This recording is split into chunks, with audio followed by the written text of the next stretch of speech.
This is perhaps the most famous Romanov tiara. That doesn't exist. It wasn't stolen. It didn't vanish in the chaos of revolution. It was deliberately and coldly destroyed. But why? Especially when far more valuable treasures lay alongside it. Its dark secret was the key, a fateful mark it bore from the very beginning. It was commissioned out of burning envy, and this very envy, a full century later, sealed its death warrant. I'll reveal why this masterpiece was truly dismantled for its stones and where its legendary diamonds vanished to. Believe me, the truth, hidden in archives for nearly 100 years, will shock you. Watch until the end. Gaze upon this famous portrait of the last Russian Empress. Empress Alexandra Feodorovna, with her sorrowful eyes and distant gaze, looks upon us from the depths of time. But it's not just her that captivates the eye. Crowning her head, shimmering like a frozen aurora borealis, is a tiara. Sharp as needles, diamond rays emanate from its center, creating a halo of almost otherworldly, majestic beauty. This is the sunburst tiara, one of the most recognizable symbols of the Romanovs' splendor and tragedy. Its image is familiar to millions. It has become synonymous with imperial grandeur. At first glance, this seems like the classic tale of a treasure, created for kings, worn by queens, and today, of course, it should reside behind bulletproof glass in a treasury, just like its legendary older sister, the wedding tiara with the pink diamond. But therein lies the central paradox. If you visit the Diamond Fund in Moscow, you won't find the sunburst tiara there. It isn't in any royal collection worldwide. It won't appear at a Christie's auction. This piece of jewelry is a ghost, a legend preserved only in black and white photographs and a few lines of archival inventories. But what if, behind the cold brilliance of these diamonds, lies a story far more dramatic than we've ever imagined? A story where admiration and envy, the caprice of one princess, and the tragedy of an entire empire are intertwined. How could it be that a masterpiece, at the height of its fame in the hands of Russia's last empress, vanished without a trace, while other, no less valuable treasures survived? Why was fate so kind to one piece of jewelry and so ruthless to another? To understand how the sunburst tiara came into being, we must transport ourselves back to the very beginning of the 19th century. Europe lived under the shadow of one towering figure, Napoleon Bonaparte. His ambitions reshaped not only maps, but also tastes. The playful Rococo style gave way to the rigorous, monumental, and majestic Empire style, which drew its inspiration from the imagery of ancient Rome. Empress Josephine and her court set the trend, reviving the fashion for diadems reminiscent of Roman patrician wreaths, symmetrical, with a prominent central element and a clear, almost architectural structure. The Russian Empire found itself at the epicenter of this new fashion, closely connected to Europe by dynastic and cultural ties. Emperor Paul I, eager to underscore his dynasty's grandeur, commissioned a treasure from court jeweler Duval for his consort, Maria Feodorovna. Thus, the legendary tiara, with the exceptionally rare pink diamond at its heart, came into existence. This was not merely an adornment, but a political and aesthetic manifesto, an embodiment of imperial power in the style of a new epoch. It became the benchmark, the point of reference, and as it turned out, the source of inspiration for our subject. And so, during one of her visits to St. Petersburg, Princess Henriette of Nassau-Weilburg, the second wife of Prince Louis of Württemberg, Empress Maria Feodorovna's full brother, saw this tiara. Picture this scene: the glittering ballroom of Pavlovsk Palace, the rustle of silks, and the Empress appearing in her new, dazzling diadem. For Henrietta, a passionate admirer of fine jewelry, it was a revelation. The admiration, noted in family chronicles, was not merely a polite compliment, but a sincere and compelling urge to possess something similar. Her husband, Prince Louis, closely connected to the Russian court through his beloved sister, could not disregard this sudden yearning. His desire to please his wife merged with the opportunity to create a piece of jewelry that would symbolize their connection to the powerful Romanov dynasty. The order was placed immediately, and the choice of jeweler was obvious. The very master who had created the first marvel, Jacob David Duval, whose name had already become synonymous with the highest quality and artistic discernment at the Russian imperial court. Duval faced a task of exceptional subtlety. It required not a copy, but an echo, to create not a duplicate, but an homage, an artistic dedication. The client, the Prince of Württemberg, undoubtedly set clear conditions. The adornment had to be just as majestic, but possessing its own distinct character. It had to evoke the masterpiece of the Russian Empress, yet be unmistakably unique and a worthy adornment for the Württemberg princess. Thus began the birth of the younger sister, the future sunburst Tiara. Jacob Duval approached the work not as a copyist, but as a true artist tasked with creating a dialogue with an already existing masterpiece. He took as his foundation the same noble framework of platinum and silver, but imbued it with an entirely different meaning. If Maria Feodorovna's tiara was a poem celebrating the uniqueness of the rarest pink diamond, then this new creation was destined to become an ode to pure, cool light. Its entire composition was subservient to one goal: to harness, refract, and unleash light for the viewer in its most dazzling form. Unlike its elder sister, this tiara did not rely on the exotic rarity of its central stone. Its heart, for Duval, was not color, but pure brilliance. A majestic, flawless diamond weighing 11 carats was set at the very center of its triangular frontal setting. While not unique in hue, its purity and ideal cut transformed it into the conceptual and visual heart of the entire structure, a sun from which rays of light emanated, giving the piece its name. It was precisely these rays that became the jeweler's brilliant innovation. From the central stone, like frozen flashes, emanated austere, almost architectural lines, studded with smaller diamonds. These straight elements, sharp as icy needles, created an incredible effect of radiance, an aura that enveloped the wearer's head. This was no floral garland, no antique ornament. This was pure, almost abstract geometry of light, daring and utterly modern for its era. It was thanks to this design that the tiara received its immortal name, the Sunburst. Duval adorned the tiara's upper edge with a row of large, pear-shaped diamonds. But even here, he employed a unique technique. Each of these stones was not rigidly fixed. They were suspended on barely visible mountings, allowing them to move freely. These living drops of frozen light shimmered and swayed with every turn of the head, with every step, creating the illusion of continuous flowing brilliance. This was not merely an adornment. It was a kinetic object responding to its wearer. Imagine for a moment the cool weight of this treasure in your hands. The platinum base, practically invisible beneath the cascade of stones. A weight that immediately speaks of its value.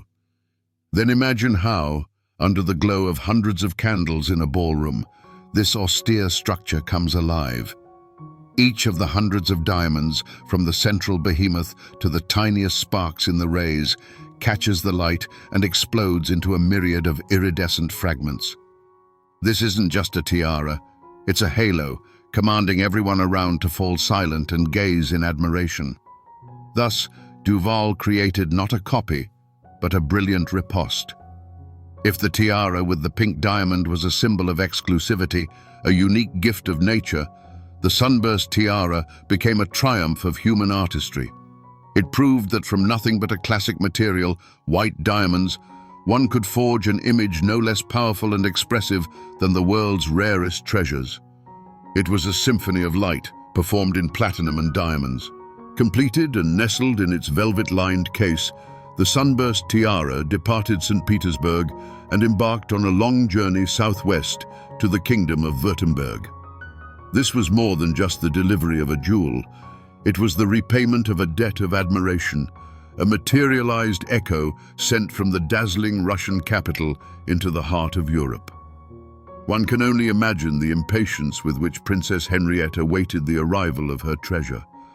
For her, it was not merely a gift, but a personal triumph, a symbol that she, too, a princess of a small German state, could touch a splendor worthy of the Russian Empress herself. The moment for its debut was impeccably chosen, one of the most lavish balls at the court in Stuttgart. That evening, in her boudoir, preparing for her entrance, Henrietta wore the tiara for the first time. We can imagine her feeling its cool, confident weight, and glancing in the mirror, she saw more than just her reflection.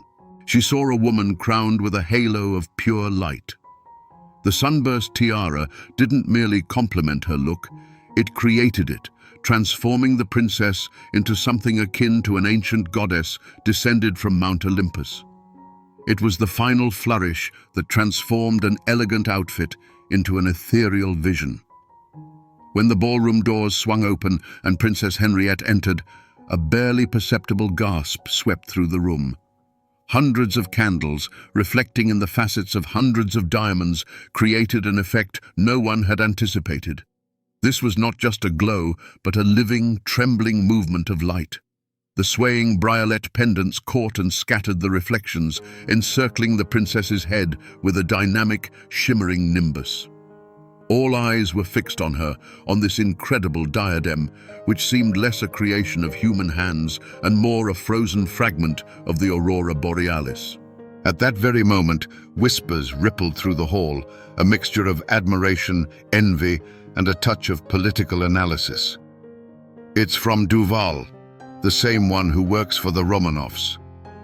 They say it's almost identical to Empress Maria Feodorovna's. What audacity! And what splendor!" The tiara instantly ceased to be mere jewelry. It became a topic of discussion, a symbol of status, and an unmistakable hint at the close ties between the Württemberg court and the mighty Russian Empire. It was quiet, yet dazzling diplomacy. That evening, the sunburst tiara brilliantly passed its first and most crucial test. From a private commission, it transformed into a public legend.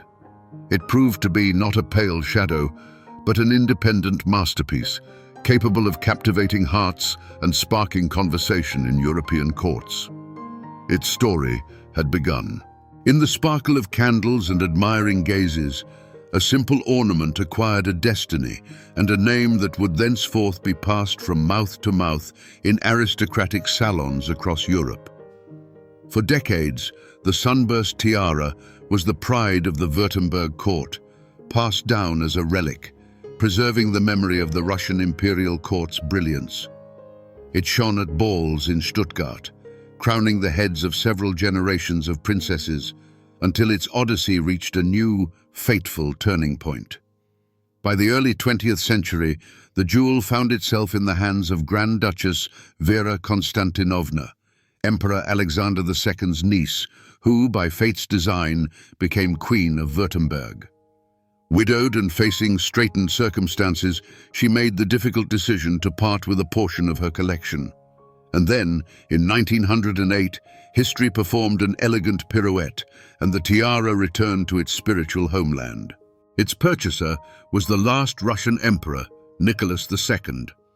Thus began the true golden age of the sunburst tiara, inextricably linked with its last and most famous owner, Empress Alexandra Feodorovna. And herein lies an astonishing paradox. Alexandra Feodorovna, a deeply religious, shy woman who shunned boisterous social life, became the mistress of one of the most dazzling and public jewels of her era. For her, wearing such regalia was less a pleasure than part of a heavy duty, the burden of imperial power she bore for her adored husband and for the prestige of the empire. This is precisely why the radiant tiara suited her perfectly. Unlike many other Romanov jewels, often laden with colored stones and intricate floral motifs, it exuded a cold, mathematically precise perfection. It was a pure symphony of diamonds, which, as memoirs from contemporaries reveal, the Empress cherished above all other gemstones. Accounts persist that Nicholas II preferred to see her adorned specifically in diamonds. Thus, for Alexandra Feodorovna, this tiara was not merely a state jewel, but an object of deep personal affection, a silent dialogue with her beloved husband. She wore it for the most significant state ceremonies, the openings of the State Duma, official receptions at the Winter Palace, and for ceremonial portraits. In these very moments, the tiara transformed into her armor, her mask. Its sharp, piercing rays forged an unassailable aura of majesty around her head, speaking louder than any words. When the Empress, typically shy and nervous in her private life, appeared in society adorned with this diadem, she was utterly transformed. Her personal timidity yielded to an impersonal and dazzling symbol of power. The tiara became her visual anchor, her official persona. This symbiotic union between the Empress and the tiara was immortalized in countless photographs. These very images, disseminated across the globe, forever imprinted the image of Alexandra Feodorovna in the radiant tiara into the annals of history. It became her signature, an indispensable part of her iconography. Gazing upon these photographs, we behold more than just a woman adorned with a beautiful jewel. We witness a tragic figure at the zenith of power, crowned by a frozen burst of icy light, as if a harbinger of the approaching storm. In the hands of Alexandra Feodorovna, the radiant tiara reached the zenith of its renown.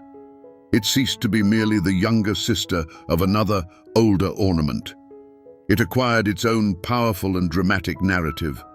It bore witness to the empire's final opulent balls, a silent participant in pivotal state events, and ultimately a symbol of an entire era destined to end so swiftly and so tragically. The history of the radiant tiara, at first glance, appears as crystal clear as its diamonds. It was not embroiled in sensational thefts or cursed with bloody legends, unlike some other renowned jewels. Its shadow, however, is of a different kind. It is the shadow of comparison, the shadow of secondary status, which haunted it from its very inception and ultimately played a fateful role in its destiny. The chief mystery of this jewel lies not in scandal, but in the question of its status. Was it an independent masterpiece or merely a dazzling replica? Legend, or rather a simplified version of history, asserts that Prince Ludwig commissioned a copy of Marie Feodorovna's tiara for his wife. This word, copy, became its indelible mark. It echoes in popular articles, is recounted by tour guides, and creates the false impression that Jacob Duval simply took patterns and produced a duplicate. Yet, historical documents and artistic analysis tell a different story. Duval crafted a variation on a theme, an artistic response, but by no means an exact replica. The fact is, beyond a shared triangular shape and the exclusive use of diamonds, the tiaras had more differences than similarities.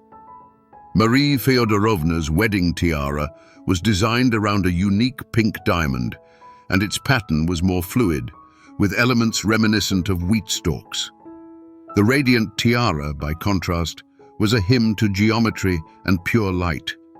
Its central element was a large white diamond, and its primary motif consisted of strict, sharp rays.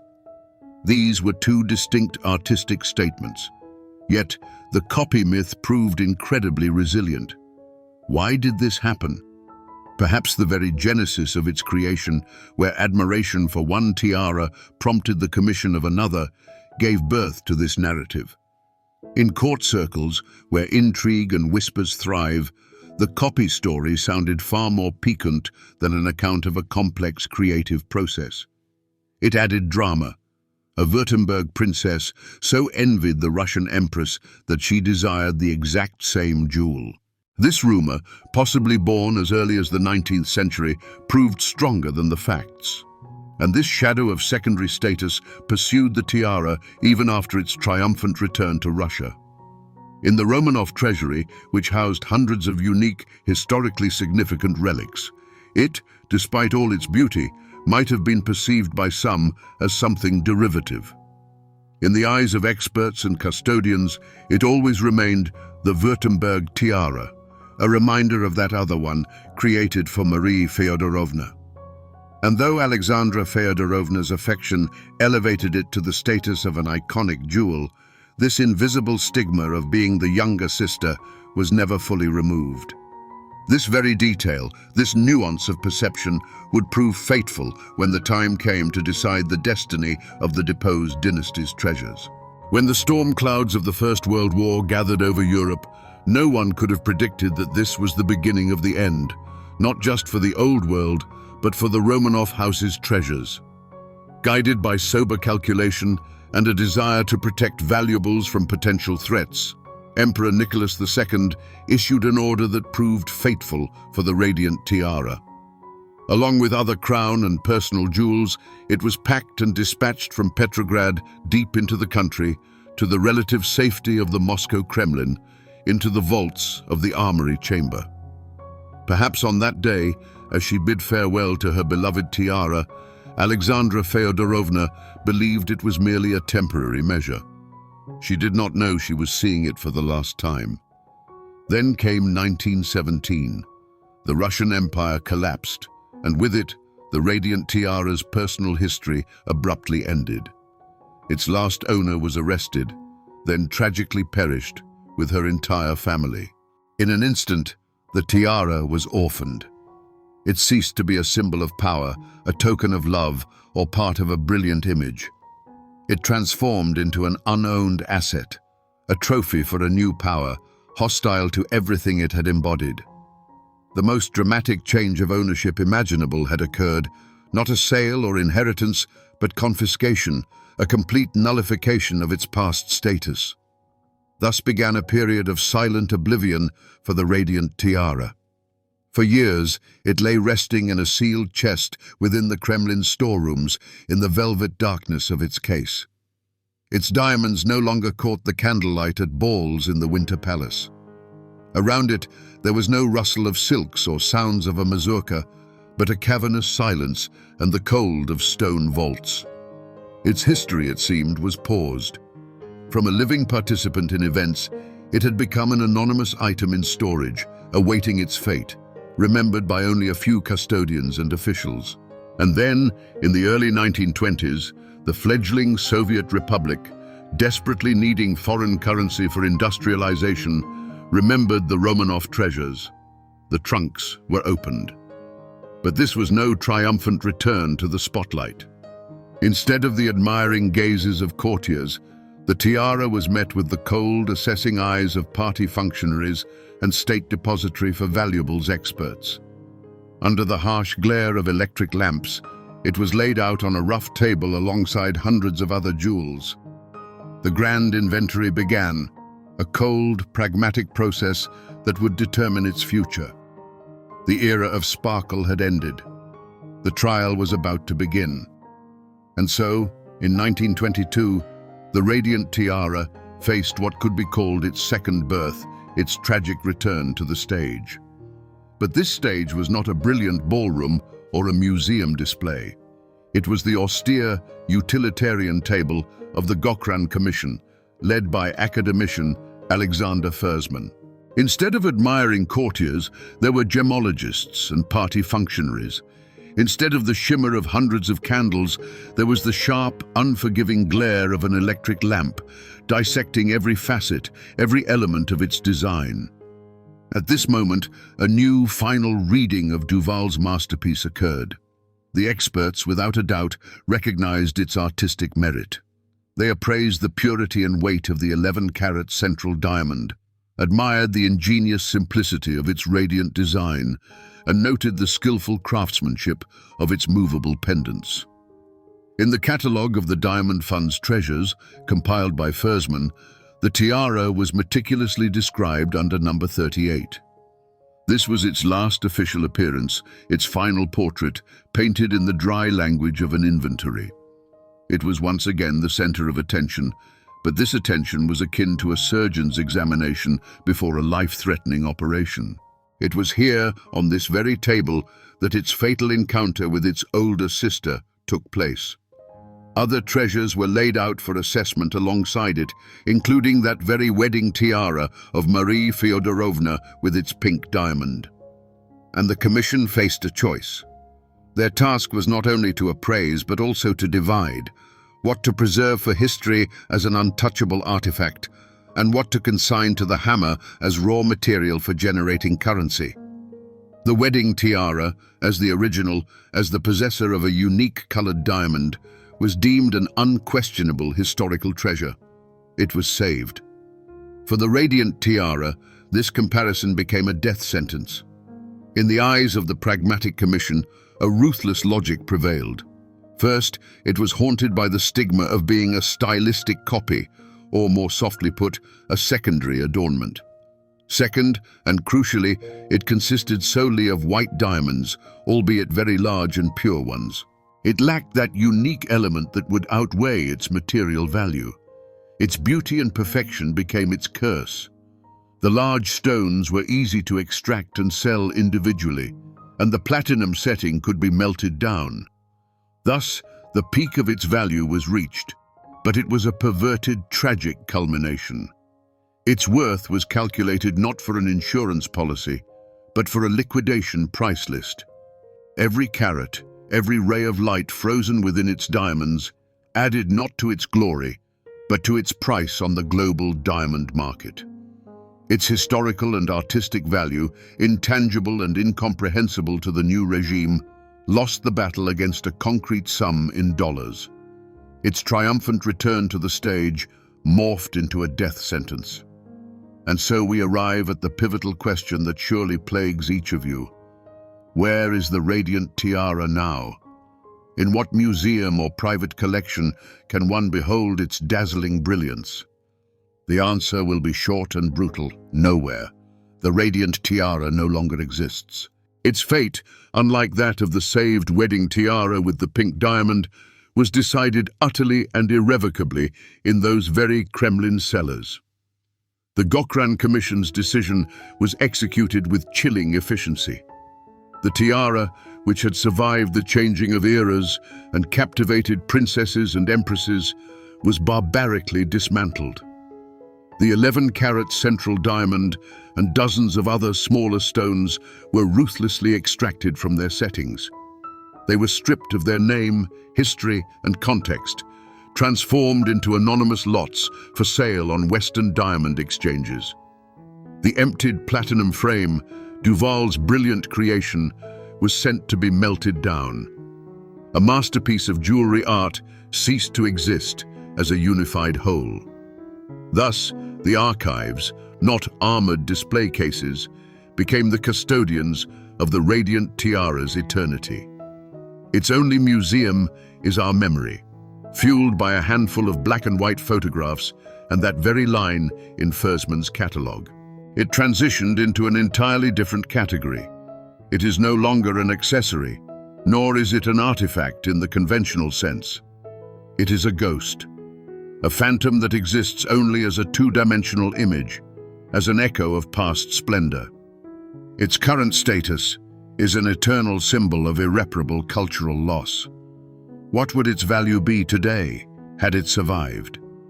That figure would be astronomical, and it would comprise more than just the price of the diamonds. The provenance linking the royal house of Württemberg and the imperial house of Romanov, the name of the court jeweler Duval, and most importantly, its history, inextricably linked to the tragic image of the last empress, all of this would have multiplied its price tenfold. The appraisers of the 1920s saw only the aggregate value of the stones. They failed to understand that history, aura, and drama are worth far more than cold calculation. By selling the diamonds, they gained immediate profit, but forever deprived world culture of a unique masterpiece. At the outset of our investigation, we posed a simple question. How could the radiant tiara, an icon of imperial grandeur, vanish without a trace, while other, equally priceless treasures survived? Now, having traced its entire journey from conception to its tragic demise, we can offer an exhaustive answer. Its downfall was no accident. It was a tragic confluence of circumstances in which its very perfection became its undoing. The unjust stigma of being a copy, the fateful absence of a unique colored gemstone, and the pragmatic cruelty of the new regime wove together into a Gordian knot that ultimately tightened the noose around its destiny. Yet the story of the Radiant Tiara is far more than a mere detective tale about a lost treasure. If we gaze into its cool brilliance, we glimpse a spectrum of human emotions. We see the admiration tinged with a touch of envy that compelled Princess Henrietta to commission the ornament. We see the quiet love and sense of duty of Empress Alexandra, for whom this tiara became a shining armor. We see the genius and ambition of jeweler Duval, who crafted not a mere copy, but a brilliant riposte to his own artistry. And finally, we see the cold calculation and ideological blindness of those who chose the jingle of currency over the preservation of history. And therein lies the principal lesson this lost treasure imparts to us. Great jewels are never merely a collection of precious stones and metals. They are silent chroniclers. They absorb the emotions of their owners, witnessing their triumphs and tragedies. The Radiant Tiara is a physical embodiment of human passions, imperial ambitions, profound love, and great catastrophe. It lived a brief yet incredibly brilliant life, and its story proved far more precious and enduring than the diamonds from which it was forged. Today, with not a speck of the tiara remaining, its legend shines, perhaps even brighter than it did in its physical existence. Its absence, its phantom status, has rendered its image even more captivating and dramatic. The few black and white photographs have become something akin to sacred relics for connoisseurs. And its history, a cautionary tale of how fragile beauty can be in the face of historical tempests. The Soviet authorities managed to dismantle it for its stones and melt down its framework. They got their money, but in the end, they lost. They succeeded in destroying the object, but they could not destroy its story. The Radiant Tiara could be disassembled, but its legend, once told, can never be erased. And in this lies its authentic, unquenchable radiance.